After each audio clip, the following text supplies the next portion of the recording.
Alors aujourd'hui, on se retrouve pour un sujet détaillé, et pas des moindres, on va parler du bokeh AI, juste après le générique.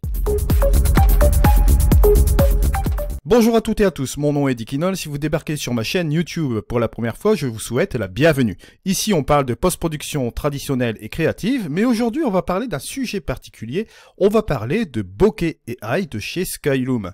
Je vous avais fait une présentation sommaire de la mise à jour 1.4, je vous indique la vidéo en haut à droite. On va s'attarder sur le bokeh AI sur un sujet détaillé aujourd'hui, et vous allez voir qu'on va bien s'amuser.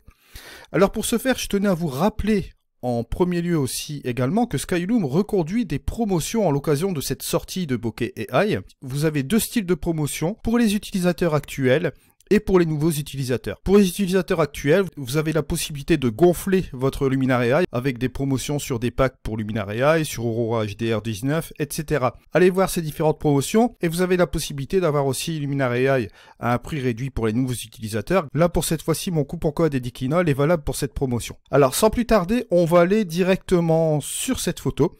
Photo de souvenir que j'ai sortie aujourd'hui, une photo de souvenir avec Nancy. Et là, c'est un JPEG, d'accord? Vous l'aurez remarqué ici.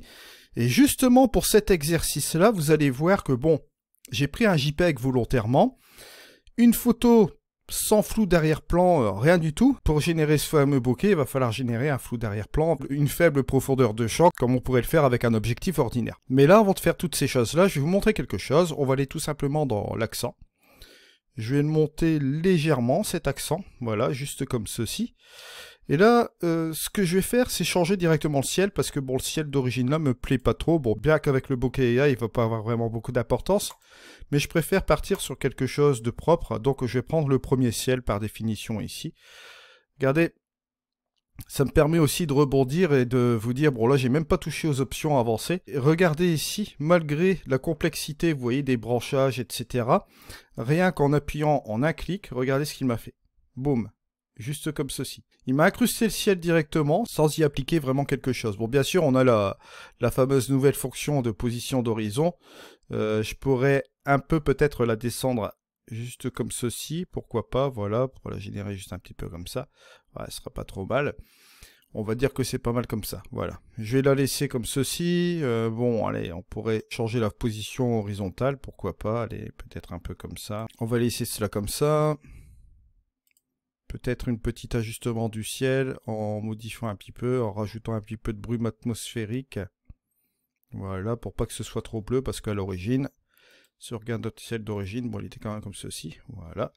Là, on obtient, voilà, quelque chose comme ça, vous voyez. Je dois dire que le remplacement de ciel est assez impressionnant, parce que si vous regardez un petit peu l'ensemble des options que vous pouvez faire ici, avec ce remplacement de ciel, bon, c'est une usine à gaz maintenant le truc, autant le dire. Ils ont vraiment fait fort. Alors donc on va aller dans le visage ici, et je vais simplement faire un petit peu d'éclairage, voilà, sur le visage de Nancy. Et on va aller directement dans notre outil bokeh AI. Bon. Alors pour bien qu'on comprenne l'outil du bokeh AI, lorsque vous montez la quantité, que se passe-t-il? Là, Luminar AI va déterminer le sujet. Au niveau du masquage, je suis toujours bluffé. Je vous montrerai un petit peu les fonctions du pinceau juste après, mais là vous voyez que le masquage ici par définition il est parfait, il m'a détouré le sujet d'une manière incroyable. Alors la quantité, lorsque vous la montez, que va-t-il se passer? Il va vous déterminer un flou d'arrière-plan comme vous voyez autour du sujet, donc ici. Et forcément, que va-t-il se passer? Vous allez avoir un effet de bokeh qui va apparaître juste ici, vous voyez là? Juste là, vous avez des petites formes qui apparaissent, donc forcément, c'est l'effet de bokeh qui commence à apparaître. Mais cet effet de bokeh-là, vous pouvez forcément l'accentuer. Comme je vous ai parlé hier de la correction de la profondeur au niveau de l'épisode sur Luminar AI, la mise à jour 1.4, cette correction de la profondeur, bien sûr, vous pouvez la modifier. Soit vous allez réduire la profondeur de champ, donc à gauche, en minus, en effet négatif. Donc si je fais cela, regardez ce qui va se passer, vous allez accentuer l'effet de bokeh. Vous voyez toutes ces petites formes qui commencent encore à s'accentuer ici, les petites formes rondes, en polygone, etc. Enfin bref, si j'accentue encore davantage, regardez, ça s'accentue encore plus, même on en voit ici apparaître ici. Ok? Donc forcément, Luminar AI, lui, va déterminer un flou d'arrière-plan, et à l'intérieur de ce flou d'arrière-plan, vous allez avoir cet effet de bokeh. Bon, par définition, comme je vous l'ai dit tout à l'heure, si je le remets ici à 0, vous allez le voir apparaître, d'accord, juste comme ceci, mais il sera moins présent. Si vous voulez modifier votre profondeur de champ et avoir plus de netteté dans votre profondeur de champ, forcément, vous allez rajouter une valeur positive, juste comme ceci. Et là, vous allez bien sûr retrouver petit à petit la photo ordinaire. Mais bon, là, c'est pas l'objectif. On va le mettre à 0 ici. Juste comme ceci. Je vais le réduire encore un peu. Vous voyez un petit peu le résultat. Bon, là, c'est pas trop mal comme ça. On va dire que ce réglage-là est pas mal. C'est pas trop exagéré au niveau du bokeh. On va rester dans cette optique-là. Bien sûr. Et je tenais à vous faire quand même une petite réflexion. C'est que vous voyez que le ciel qui a été remplacé est inclus dans cet effet de bokeh. Regardez. On a même l'effet qui est généré ici, ce qui est quand même formidable parce que bon, vous voyez, on a rajouté un ciel qui n'avait rien à voir avec la photo originale. Et vous voyez l'effet que cela donne ici directement sur la photo.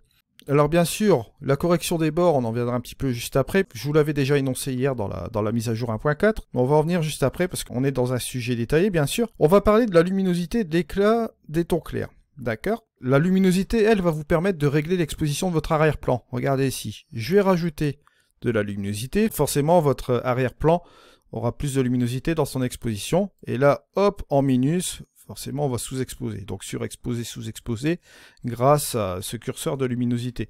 Ce qui peut vous aider à amener plus de cohérence ici par rapport à votre sujet, bien sûr. Bon, là, en l'occurrence, si je monte un petit peu l'expo, juste comme ceci, la luminosité de l'expo, regardez ce qui va se passer.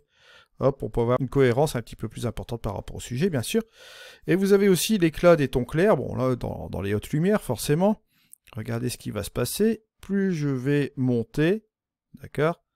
Et là, vous allez avoir un effet d'éclat, forcément, dans les hautes lumières. Vous voyez, bien ciblé, juste comme ceci. Alors, bien sûr, vous pouvez revenir sur cet effet de quantité. Voilà. On peut monter la correction, enfin descendre la correction plutôt. Voilà, juste comme ceci. Je reviens sur le masque et vous voyez que ici, au niveau des bords, si je reviens ainsi, vous voyez, il y avait quelques petits artefacts ici sur le côté, là et là, d'accord? Si je mets la correction des bords, regardez ce qui se passe. Hop, voilà. Le masque se contracte et là, on n'a plus d'artefacts. Là, il y avait 2-3 petites bricoles qu'on a enlevé là, puisqu'on a contracté le masque vers l'intérieur du sujet, d'accord? Et on a cet effet-là. Bon, voilà. Si vous avez quelques petits trucs à rectifier au pinceau, vous pouvez toujours le faire avec le focus, défocus et restaurer.